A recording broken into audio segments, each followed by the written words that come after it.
Hello, He's Oliver, she's Lucy, and you're listening to Anyway Movies, the podcast of film fanatics and movie maniacs. the podcast of discussions, debates, and occasional distractions as we talk about all things cinema. If you like what you hear, be sure to like our Facebook page and follow us on podcasting platforms. Big shout out to my sister Molly for creating the logo and images for our podcast. Give her a follow on Instagram at _Molly_Joanne_. Now that's all out of the way, dim the lights, turn the projector on, and let's start the episode. Lucy, we are here. We are finally here. We're in the end game now. Nice. I had to throw that in there, I'm sorry. You stole my punchline. Oh, did I? Oh, great minds think alike. Every time I pause for dramatic effect. Sorry. It's fine. Go on, you say it, go on. Have the spotlight. It loses the effect now.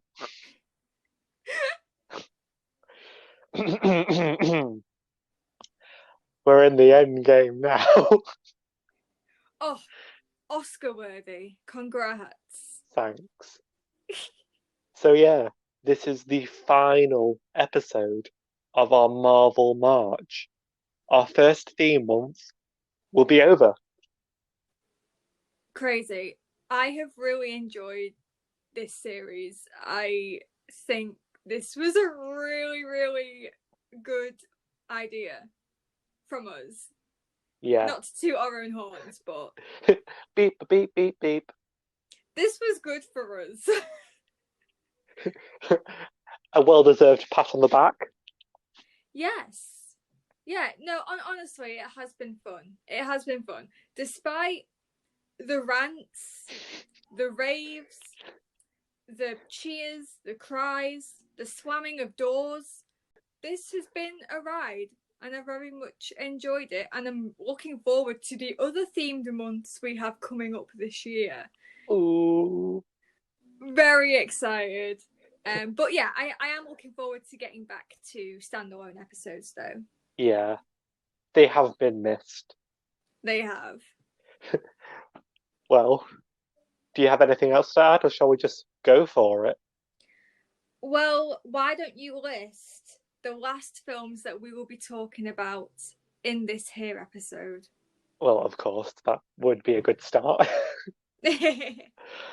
So, last week we covered the first 5 movies of Phase 3. This week we will be covering the last 6, which are, in order, Black Panther, Avengers Infinity War, Ant-Man and the Wasp, Captain Marvel, Avengers End Game, and Spiderman Far From Home. It's a lot. I mean, I don't know if it's just because it's like the second half of the phase that we're doing. Because in the first 2 phases, they also did 6, and we managed to cover those. But it just, maybe it's also because this is the ending. So it just feels more impactful. I don't know. It does, yeah. Okay, let's do it. Lucy, tell me, out of these 6 films, which one is your favourite and why? So, out of these 6, my favourite is Avengers Infinity War.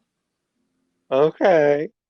I watched Infinity War the day before it came out because obviously I work at the cinema, so I had a good screening, and I had no idea what was happening because obviously I'd never watched any of the Avengers films except Guardians of the Galaxy, which I hated. So yeah, I watched Infinity War with no context whatsoever, and funnily enough, I liked it. I didn't think it was too bad. Watching it again with context and knowing who everybody was really amped it up for me. I enjoyed it a lot more. Yeah, some of the jokes are cringy. Yeah, it's not perfect. There are still a few things that are a bit, no thanks. But overall, I think this was the best out of these 6 and really set up a promising story that kind of failed to deliver, but we'll get to that. Spicy. So, which one of these is your favourite? Well, actually, it was also Infinity War. Ah, I feel like where it picked off essentially at the very end of Thor Ragnarok, I feel like it had a lot of shock value to it. You never really know what was going to happen. no. I've said this before on the podcast, but I personally love movies with high stakes, and Infinity War was filled with high stakes, and Absolutely. it ended up with the bad guy winning and the good guys losing. It felt very heavy at the very end. It felt very well built up. It was kind of like a bittersweet ending because obviously it was very sad. All of half of the universe being dusted, seeing some of our favourite characters disappearing was very sad. I especially got a bit upset when Wanda disappeared. Oh, I know. Like, Wanda goes through hell in these movies, bless her. She really does. They don't give her a They break. really They don't. don't give her a break whatsoever. Gamora dying, that shocked everyone. Yeah. It was a very solid movie ending that also promised a lot more in its follow up. But again, it was a very heavy ending, hence the bittersweetness.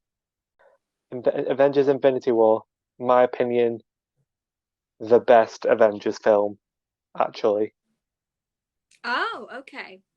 Before we did this rewatch, my personal favourite Avengers film was Age of Ultron, and it is the Avengers film I have gone back and rewatched the most. But after this rewatch, I think Infinity War is my new favourite Avengers film. Also, I think Infinity War had the balance that I wanted. It was funny and serious, and it balanced out amazingly the way that I prefer a film. Yeah. I mean, it was all down to personal taste. I get that, and everybody else has different opinions, and that's absolutely fine. But for me, it had the perfect balance between humor and seriousness that I think the other films lacked. Also, it was paced really well, considering we were essentially following three separate groups throughout the whole movie. Absolutely, yeah. Like, it didn't feel like anyone was stepping on any other group's toes, and it didn't feel like certain parts were shoehorned in. I was very impressed by that because it's very easy for a movie like that to sort of go all over the place, a little bit like the second Lord of the Rings film, where it kind Mm. of feels a bit disconnected and like there's a bit too much going on. But it didn't feel that way, and it ended up doing that very well. So, Lucy, what was your least favorite movie? I didn't dislike any of them really. I mean, this one that I've chosen, I probably liked the least. I still liked some elements, but it just wasn't my favorite, and that was Captain Marvel. I just think it was a bit forgettable and bland, and I honestly don't have a lot to say about it. It was just a film, I guess. Is that it? That is literally all I have to say. I do not remember anything that happened in that Oh, film. I'm not gonna lie well, to that's you. not good. No. I mean, it took them long enough to have a female-led superhero movie. I'll say that. Oh yeah, absolutely. And I did like the characters in it. I liked the like Nick Fury. I thought his de-aging was really cool. I thought that was done really well. He actually looked like a 30 something, which, Samuel L. Jackson is what, in his 70s? So the way they did that was really good. There were things that I liked about it. I just can't remember them. I do like the scene nearer the end, but it's not at the very end, where sort of all her memories come back, and it's that collage of different times in her life where she was knocked down, and collectively they all stand up together. Oh yes, yeah, I did enjoy that sequence. Okay, my least favorite out of these six is honestly it's Spider-Man Far From Home. Okay. Now, I love Spider-Man, and I don't think this movie is bad by any means. Like you, I do enjoy all six of these movies, but similar to like last week when I said Civil War was my least favorite, Spider-Man Far From Home is my least favorite. Last week we didn't really touch on the first Spider-Man because, well, it just kind of it was kind of a movie that was just sort of there for us, wasn't it? Yeah, we didn't really talk about it that much because the other films just outshone it, really. I think we just completely forgot it existed. Whoops. So, Spider-Man Far From Home, I think, is a good follow-up. Okay, here's my problem with the Spider-Man movies in the MCU. They focus more on Peter Parker as an extension of Tony Stark rather than Peter Parker, the character himself. I don't dislike the idea of Iron Man being Spider-Man's mentor and sort of father figure in the MCU. I thought it was interesting, and I do really like the relationship between Peter and Tony. But the first movie is very much about Peter trying to prove that he's a good enough superhero using the suit Tony gifted him in Civil War. And his whole Yeah. story in the first movie is that it's not about the tech, it's about the person, which I think is a good story. But in this film, it's more so about legacy, and it's Peter thinking he needs to be the next Iron Man, and then at the end, it's the fact that the world doesn't need another Iron Man, and no one can live up to Tony, be its first Spider-Man, which again I think is a good storyline. But it's just the fact that it's all built around Tony, and it's not that Tony because Tony's my least favorite character, but it's just the fact that I just want a Spider-Man film about Spider-Man. Yeah, I completely got what you mean. And what is a massive shame about that is that I think that Tom Holland is a really strong Oh, Spider Man. definitely. I think he was perfect for the part. I think he's the best out of the three that have played him. And I think it's a shame that they sort of gave him the role and was like, congratulations, you're now Spider-Man and you're going to have all of these films all to yourself and it's going to be great. And then they're like, actually, Robert Downey Jr. is going to come in, he's going to be paid more than you, even though you literally have your name in the title of the film. And the entire story is going to all revolve around Iron Man. And when he dies, it's still going to revolve all around Iron Man. Here's me trying to sort of politely explain my point, and then you just rip the bandage off. It's what I'm here for. You make me braver. But yeah, and it's also a shame because I think it has quite an interesting cast of characters. Like I really like the group of three, which is Peter, Ned, and MJ. I really Mm. like this version of Peter and his friend groups. I don't want to say Zendaya's MJ is my favorite MJ, but out of there's only really been one other live action MJ, and Kirsten Dunst did an amazing job. I will never deny that. But I just like how weird MJ is in these Spider-Man films. She's all about conspiracy theories and she speaks her mind. It's not like she's standing up to anyone and everyone, though she does have moments of standing up to the patriarchy and stuff like that. It's just more so she's kind of the weird loner outsider who suddenly sort of developed friendships, and I just quite like that. So yeah, Spider-Man Far From Home. Do you want to get onto characters? You seem excited about this one. I do. Okay, let's do it. Who is your favourite character? You're gonna laugh. You're gonna laugh. So, my favorite. Can't believe I'm saying this.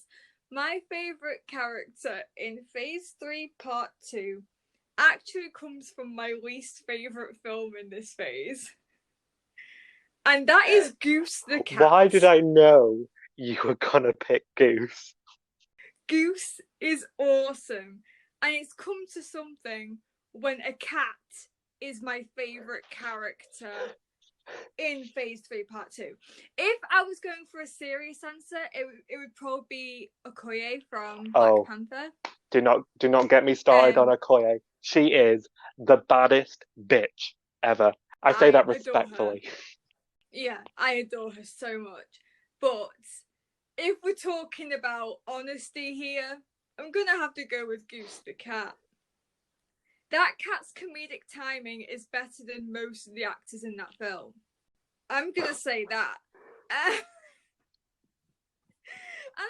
it was just so cute. And then when it kept turning into that weird tentacle thing, and then just went back to being a cat, and it was just so cute. And yeah, Goose was great. It really elevated the film for me. It was the only bit I remember, and I would hell get Goose as a pet. I mean, it's who you want as a pet, right? As your guardian. I mean, if there was an option to get a Goose the cat as a pet, I wouldn't turn it down. Yeah, there you go. So yeah, that's my favorite. Mother flirking. Straight out, I don't know what it was, but when you said you're gonna laugh, I was like, she's gonna say the cat, isn't she? She's gonna say that cat's name. You know me so And the well. funny thing is, and I also mean this very respectfully, but you're kind of like Goose the cat. In what way? Well, you're small and you're cute and you have tentacles. It's great. Where do I have tentacles? I just mean his personality. You and Goose the cat fit. My favorite character, I have quite a few, so I'm gonna break them down very quickly.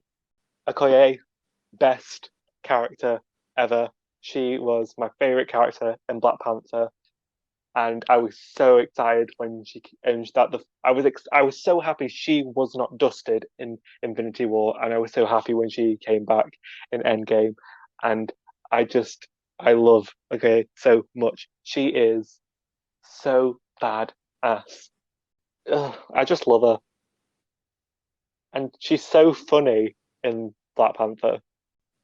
One character that we've talked about briefly in other episodes, but haven't fully focused on is Black Widow. And other than Thor, Black Widow is my favorite Avenger, and I think her character was one of the most interesting ones, and I liked how it developed. I liked her friendships with all the other Avengers, specifically Captain Mm. America and Hawkeye. I don't know if this is still considered controversial, though it was considered controversial at the time. I liked that Black Widow died in Endgame, and I was happy at how she died. Like her whole journey through these films were about removing the red in her ledger and making up for past mistakes. It felt very true to her character, and she did it also not only to save everyone, but in the moment she was sacrificing herself to save Barton.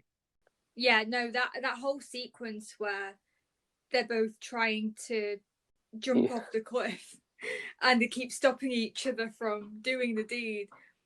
And I just felt that was a really powerful sequence. I honestly don't think it could have gone any other way. I think if it had been Hawkeye, I don't think people would have been too bothered because he hadn't had as much development as Black Widow. Like we'd known yeah, Black Widow longer, and Hawkeye wasn't in the films enough to get completely attached to. So the minute they started running towards the cliff, I was like, right, okay, Black Widow's gonna, yeah, she's gonna end it. And as you've just said, I think it was the perfect ending for her. I And think. I'm sure we'll get into it a little bit later, but it felt like an emotional gut punch when she died. But again, it was like you said, the perfect ending. But I didn't feel any emotion when Tony died. Like Black Widow's death for me was like the big one, and I'm glad that she stayed dead because even though she was one of my favorite characters, again, high stakes. Finally, well, these other ones are just more shout outs. Valkyrie, love her, and I was so happy to see her, and the fact that she's at the end of Endgame, she became like the new leader for the Asgardians. I was Yes. brilliant. Yes. I thought this is the perfect person to lead the Asgardians. And also, Korg meat. So moving on to the worst characters, Yeah. I yet again turn to Captain Marvel. My worst character in this phase was Yon-Rogg. Right.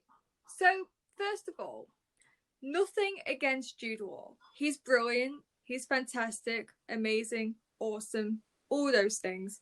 And I think him as a villain was amazing on paper. Brilliant. Like, the minute I found out that his character was a villain, I was like, yes, this could be good. And they sort of under-delivered. They just made him, yet again, a very vanilla, forgettable, bland villain. And if Jude Law is one thing, he is not bland. No. But somehow they wrote the character as bland. And also, Yon-Rogg is by far the worst name I've ever heard from these films. Yon-Rogg. Seriously. Somebody was like, you know what? Let's just call this character Yon-Rogg. That sounds excellent. You think it's worse than Taserface, do you? I prefer Taserface. Wow. I prefer Taserface. At least you know what you're getting. Yon-Rogg sounds like you yawned on a rug. It doesn't make sense. But again, honestly, I really didn't have any horrible dislike for any characters in this phase. But I just think they did Jude Law dirty. I do not think it was his fault at all. I think it was the writers, personally. But there you go. There you go. My least favorite character. This feels like it's blasphemy, but Tony Stark. What? No. Surely not. I just don't like him. I bet when he died, you were like, thank goodness for that. Okay, no, I don't dislike him that much that I was happy he died. You won't go that far. No.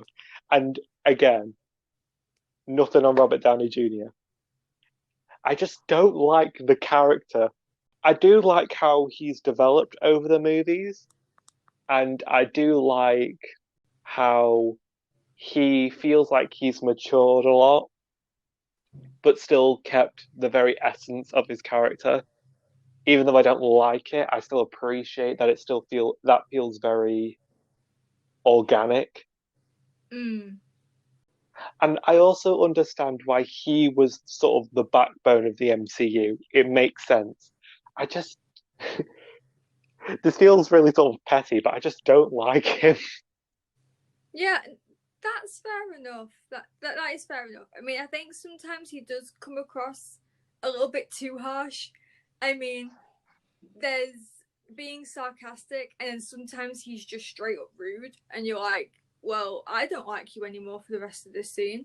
But then you go back to loving him, but that's just me. The character rubs me the wrong way in so many ways. Like in Endgame, when he died, it didn't impact me. I wasn't emotional, even though it was built up very well and it made sense that his character died, but the impact wasn't there for me personally. Yeah. In the context of the MCU as a whole, it was there, and for the majority of the fans, it was there, but for me personally, it just wasn't. I think another thing that rubs me the wrong way is how he was kind of seen like the god of the MCU Mm. because when he sacrificed himself, and there was a deleted scene where everyone sort of kneels for him as kind of like respect and saying goodbye. And like people kneel when they do those things, don't they? And then obviously there was the funeral scene after, but like there wasn't a funeral scene or like a remembrance scene for Black Widow or even Vision. Oh, that annoyed me so much. The one thing I did quite like was his recording to Pepper and his daughter. Yeah. I did quite like that, and I did like his relationship with Morgan. That was very sweet. It might have also been the fact that basically everyone was saying that he was going to die like a year before Endgame even came out, like before even Infinity War came out. People were saying, "Oh, Iron Man's going to die." So I kind of been expecting it for over a year. Mm. And also, I was actually spoiled that he dies because I saw on social media and I was just scrolling through and it was a picture of the ending where Peter Parker goes back to school and he meets up with Ned. And there was a picture of that scene, and underneath it was text saying, you can see how sad he is because he's just lost his second father figure, or technically third. Oh no, that's like the worst spoiler to have as well. But again, I didn't care. The controversial Black Widow scene, as it was being called, I tried to keep my distance because I didn't want to know what the controversial Black Widow scene was because I invested in Black Widow as a character. So I didn't want to be spoiled by anything about her. So when the scene came, there was an impact. One, because I wasn't expecting it, but two, also because of that investment. And none of that was there for me for Tony Stark, and it had never been there. Now we come on to the segment that I think is both of our favorites. Stanley cameos. Yes. Ooh, I do love a good Stanley cameo. Same. Go on, what's your favourite Stanley cameo? It's really not a controversial opinion. It's the opinion that I think everybody has. My favourite Stanley cameo, probably from the entirety of the Marvel franchise, is in Avengers Infinity War when he's playing the bus driver and he goes, "What's wrong with you kids? Have you never seen a spaceship before?" Yeah, Yeah, I think that was just perfect. Small, to the point, hilarious. Everything you want from a Stanley cameo is right there. I like how these Stanley cameos always seem to make sense in the context of their films. It does, yeah. Because it's right. All of these things that have happened over the course of 10 years have all been in the public eye. So why are all of these school kids seeming surprised that they've seen this massive portal open up in the sky when literally 5 years ago Hulk was swinging around buildings? Uh, I mean, we've never been in an alien invasion situation, so we don't know the level of panic that someone might have. That was my favorite Stanley cameo as well. But I also do quite like his cameo in Captain Marvel because that was his last cameo before he died. Yeah, I kind of got that. And another thing that I wanted to point out about Captain Marvel, the one scene sequence that stuck out to me was the very beginning when they did the Marvel logo, and instead of having the Avengers montage, they had a Stan Lee montage. Yeah. That kind of almost got me. I was almost like, oh no. For someone who says they dislike and don't remember much from Captain Marvel, you seem to remember quite a lot from Captain Marvel. I mean, I guess so, but I honestly couldn't tell you the plot. Do you not even remember your boy Coulson? He was barely in it. But he's your boy. I guess we can't wrap up this episode without talking about Endgame properly, can we? Yes. Avengers End Game. I have gripes. Wow, yeah, same. I didn't hate Oh it. no, I think it was a brilliant film, and I think it was a good final outing for the original Avengers. I'm nodding my head, but I've realised that doesn't make noise. I'm waiting for confirmation of whether you agree or not. Yeah, there were just a few things in Endgame that I personally found really cringy. Go on then. So, I think we can't talk about Endgame without talking about the infamous portal scene. And the one thing I wanted to point out about the Infinity War Endgame is Alan Silvestri's score. Yeah. Really came in clutch. I would happily listen to that score again. Amazing music. The portal sequence I found really cringy. I found it it was almost like an Avengers roll call. Like, I'm Amber, Brad, Timmy. Like, it was like, oh, I'm here now. And then I suddenly walk up very powerfully and look up into the sky. Now I come in, use my rocket for no reason, and then land on the ground. What was so wrong with you walking? Why couldn't you have just walked out of the portal? Did you really have to use those blasters if you were just going to end up on the ground anyway? Just standing dramatically? Well, it was a dramatic entrance, Lucy. They needed a dramatic entrance. They all just came back from the dead.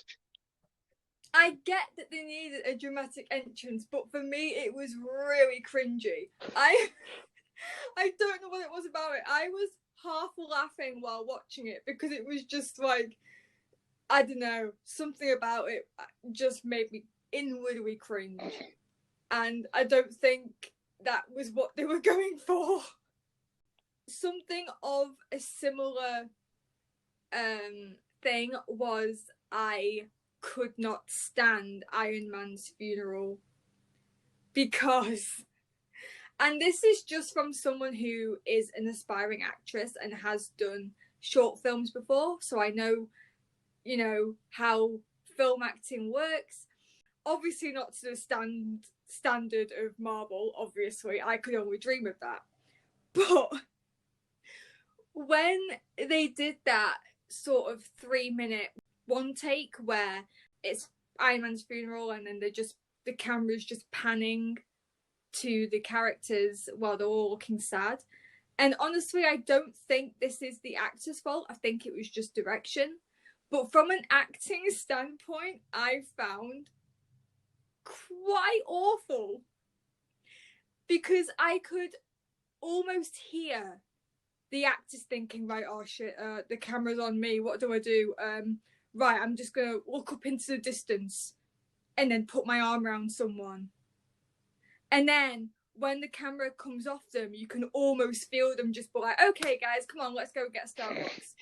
Yeah, none of the acting in the funeral scene seemed genuine to me. It was almost as if they were like, right, okay, the camera's on me, I'm going to put on my best sad face right now, and then when the camera is away from me, I'm just gonna go back to neutral position. Because if you look in the background, none of them are doing anything, and then as soon as the camera is on them, they decide to move. And honestly, I don't think that is the actor's fault. I think the director told them to do that, but it just didn't feel genuine or natural to me. And stuff like that really irks me, and it deserves to be called out.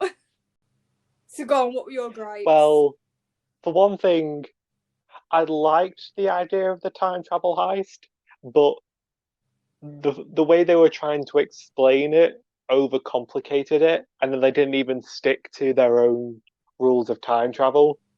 I think it's the writers or the producers, I can't remember which one, but like three of the writers or three of the producers, like they couldn't agree on the time travel even after the film came out.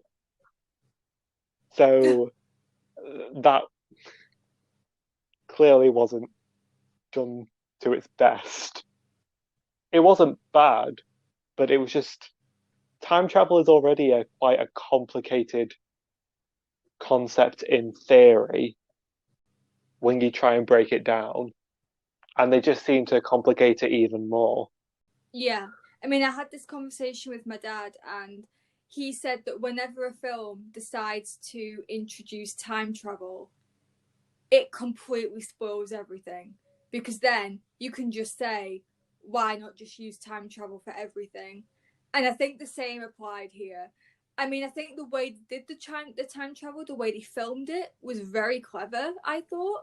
I liked, having the same moments that I've seen in all of these films, but then having a little added background thing into it. I really enjoyed that. I like watching it. But then I just sort of thought to myself, now they can just use this time machine whenever.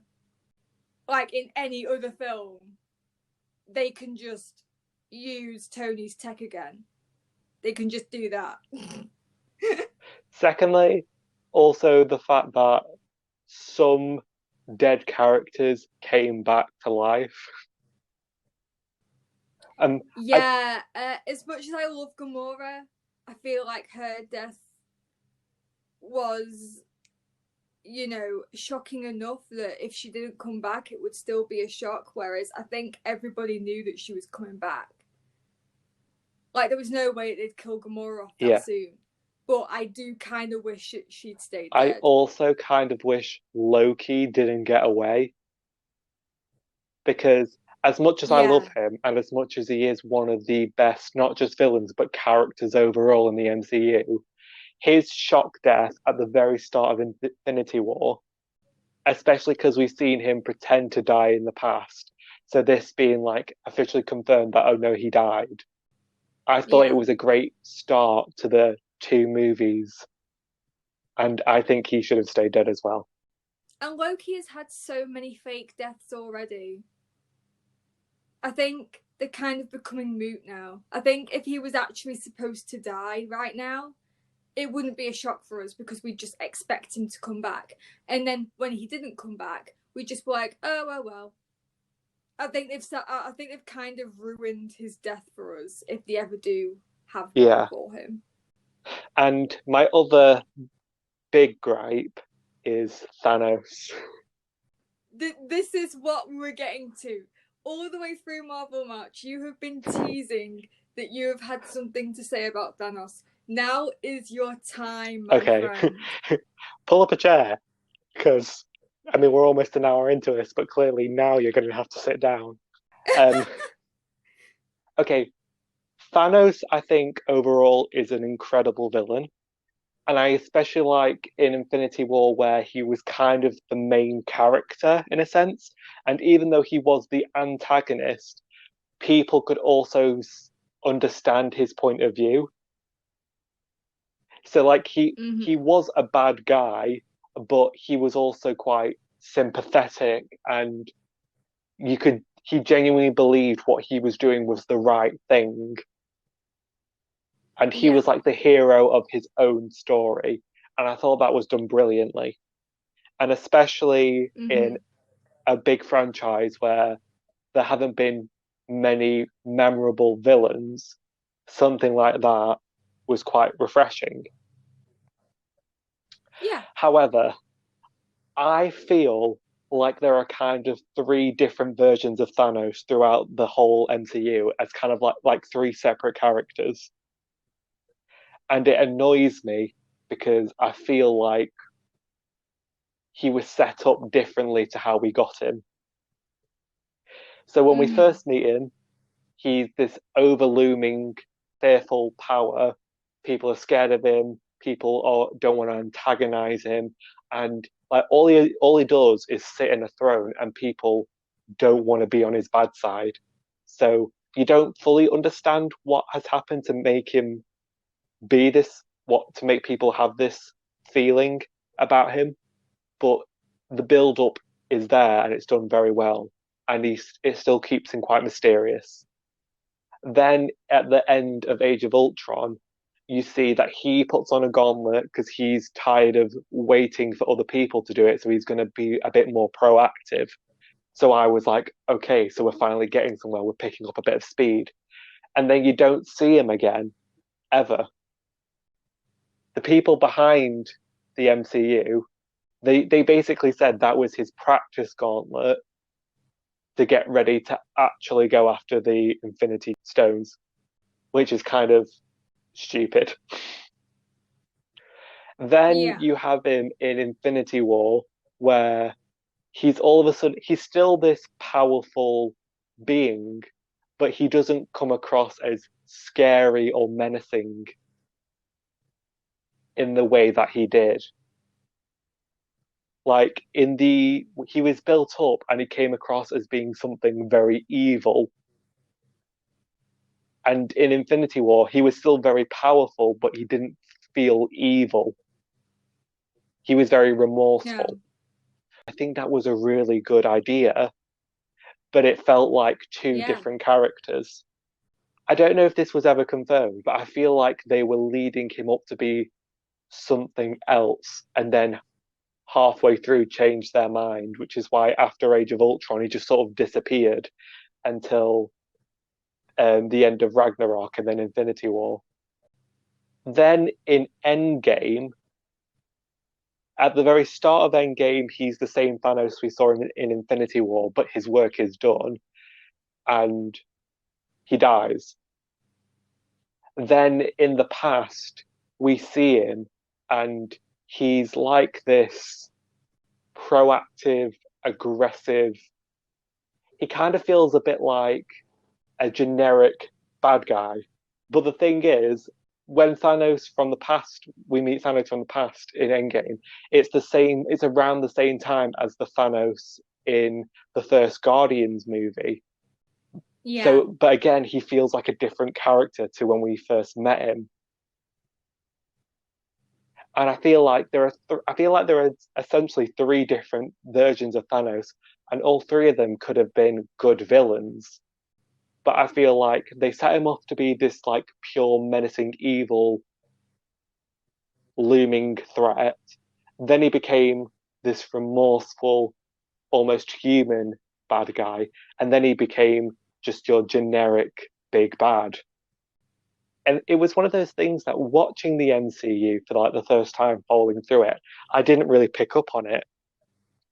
But after watching Endgame for the first time, I remember coming out of the cinema, and one of the first things I said to my dad was, I feel like Thanos has changed. And then a couple of months later, I'd kind of broken it down enough to be able to explain it. And then doing this rewatch, I was able to be like, no, this is what I was thinking, what I was feeling makes more sense now to me. Yeah. So yeah, that's the thing I've been wanting to say about Thanos for so long. What do you think? I definitely see where you're coming from. I personally think that Thanos was a very strong villain, but I do understand that in Endgame he wasn't as strong. And I don't know if that's because they wanted the heroes to look like they had the upper hand. So they didn't want to make Thanos too empathetic or anything to the audience, because obviously the heroes are definitely in the right that they want to kill him because what Thanos did was awful. But yeah, I definitely see where you're coming from, but I think that there was a reason to it. But obviously, after having such a well written character, it does feel a little bit off to then throw him under the generic train, especially in the final film to Yeah. end it all. Moving on from the bad parts of the phase, are there any good parts that you want to maybe raise awareness about in any of these 6 films? Again, this is controversial, air quotes, or at least it was like a big topic of discussion at the time when End Game came out, and that was Fat Thor. Right, yeah. Now, some people just didn't like the fact that he was fat, especially because Thor's kind of like this hot man. Well, it's Chris Hemsworth. You Yeah, can't go wrong with Chris Hemsworth. and also some people didn't like how his interpretation of mental health was dealt with. Yeah. As someone who has dealt with their own mental health and someone again who's one of their favorite characters is Thor, this was personally one of my favorite versions of Thor, and I think it was actually handled quite well. Mm-hmm. It wasn't like the main focus of the movie, so they didn't delve into it all the way. And it was occasionally sort of used as a joke, but it was more so the fact that he was fat or that he let himself go. But like, I feel like people kind of forget that in context of the MCU, he had just lost his dad, and then he'd lost his home world, then he lost his adopted brother and one of his best friends. He blames himself for the snap because he had one chance to take out Thanos and he messed up. And so he's full of like anger. He doesn't sort of erupt until he actually kills Thanos. And then he needs to take a step back because he's seen a lot and he's been through a lot and he's lost a lot. And so he retreats and he lets himself go. And that's very realistic. I don't know if people didn't like it maybe because it was actually quite real. And in a comic book movie, maybe they, for something that was already quite heavy, maybe they didn't like that he had let himself go was kind of used to lighten the mood a bit more, which I do understand there. But I personally think that Thor in Endgame was dealt with rather well, was handled well, and was a very realistic telling of someone who is dealing with depression, post traumatic stress, etc. And I feel like similar to how it was dealt with in Iron Man 3, it was a standout moment for me in the MCU as a whole. And I was, I don't want to say like I was impressed by Chris Hemsworth acting in the sense that because I know he's a good actor and I wouldn't have expected anything less, but I was genuinely impressed by his acting. I also love the fact that they didn't change him as Yeah, well. Like, there wasn't a scene where he came back and suddenly he was buff again and he was ready to fight Thanos. He stayed fat throughout the whole film. And he stayed depressed throughout the whole film. And that to me was very real as well. Just because you've succeeded in something, obviously they won the fight at the end. It was all happy days. They'd got everybody back. You don't suddenly go from depressed to hunky and happy yeah, in a space of a day. You need time to recuperate. You need time to focus on yourself. And I love the fact that he made Valkyrie the new leader of New Asgard, because he knew where his place was and it wasn't there. And the fact that he went on to move on, to find himself, and again, like I just said, to recuperate, again, was a very real and great way to finish his character off. And I really hope that in his next Thor film, we maybe see a little bit more of that. And even if we don't, I think this was a nice storyline for Thor. Yeah, it was, in my opinion, one of the best parts of the movie. It's the one part that I remember the most fondly about the movie. I just love Thor. Yeah, he is great. He's great. What about you? So I have a couple. Okie dokie. I'm just going to list them off. So we haven't really talked about Black Panther a lot. We haven't, no. And one of my favourite moments in the entire phase are all of the ancestral plane scenes. Those are beautiful. Can we just... Oh my goodness. The scene where T'Challa is confronting his father. Damn. Obviously, we can't go on without, of course, mentioning the incredible Chadwick Boseman. And may he rest in power. May him rest in peace. He acted the hell out of this movie. He really did. And I don't think enough people give him enough credit for that. Because even though on paper his character's kind of bland, he's just sort of like hero, king. He sort of amps that up, and I really appreciated that.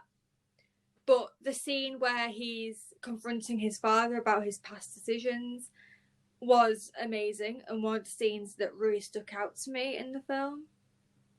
And the ancestral plane, as a design, as a look, is incredible. It kind of reminded me of Lion King. Yeah. But I didn't hate that. I was like, fair enough. And I just love that whole look of it. If the entire film was just set there, I'd love it even more. And I didn't mind Black Panther. It was a good film. I quite enjoyed it. Also, I think Black Panther has one of the best standalone villains, not just of the MCU, but in film for a long time. Oh, for sure. And one of the best death speeches. Yeah. Yeah, Michael B. Jordan was just incredible. This cast, I know, was just so strong. So strong. On an acting standpoint, I know all of these films are superhero films, so obviously if someone's a bit of a creaky actor, it doesn't really matter because they can sort of get away with it because the acting isn't the forefront. It is the visual effects, it is the plot, it is the characters. In Black Panther, I think Black Panther had the strongest acting from everybody. I really thought the performances stood out, especially in Black Panther. I'm not saying that the performances are bad in any other Marvel movie, but I think in Black Panther it was just particularly strong, which I think is why it stood out to me so much. Because as an actress, I look for that. So obviously I was kind of looking for, you know, good scenes, good acting, and Black Panther gave me that overall. Especially with Michael B. Jordan. Like the chemistry between Chadwick and Michael. I say that like I know them. Yeah, my friends Chadwick and Michael, you know, they're just... Let me just name drop. But like their chemistry on screen and their friendship off screen, brilliant. So going back to Thor, the scene where he arrives in Wakanda in Infinity War with the... I can't remember what the hammer's called, but that massive hammer Stormbreaker. that Peter Dinklage made him. Stormbreaker. The Stormbreaker. Yeah. And to be fair, the music had a lot to play in that scene as well. But yeah, I had chills watching that scene. And then one more that I'm just going to list. I think the most underrated relationship in the entire MCU is between Scott and Cassie Lang. I love them. And that first scene in Ant-Man and the Wasp where Scott is just being a dad and created this cave and they're both going through it and playing and stuff. I think Scott is the most human of all of the superheroes.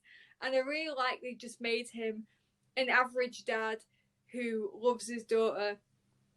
And the fact that he's divorced from the wife doesn't even make an appearance because he has a healthy relationship with his wife despite the fact that they're divorced. Cassie's relationship is amazing in Ant-Man and the Wasp, especially when she's like, I'll be your guardian, I'll be your partner. And I just thought that was really cute.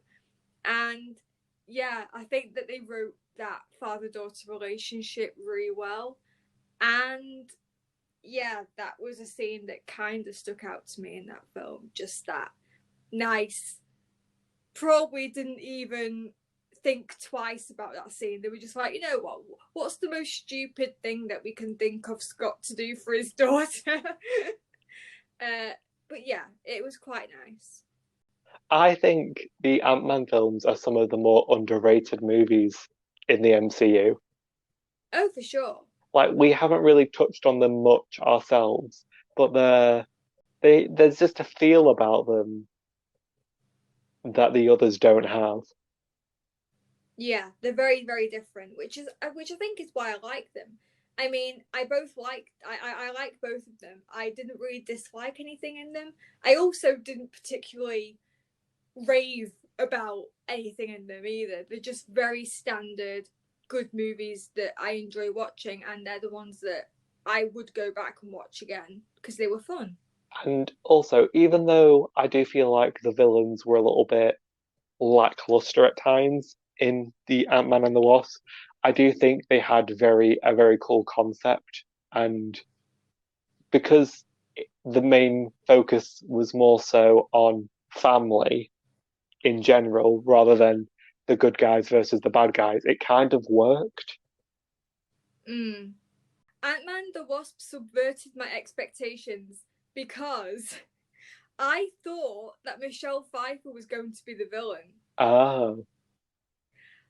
I like the minute she entered and she was playing Hope's mother, I was like, no, what this film is going to do is they're going to rescue her in the middle of the film.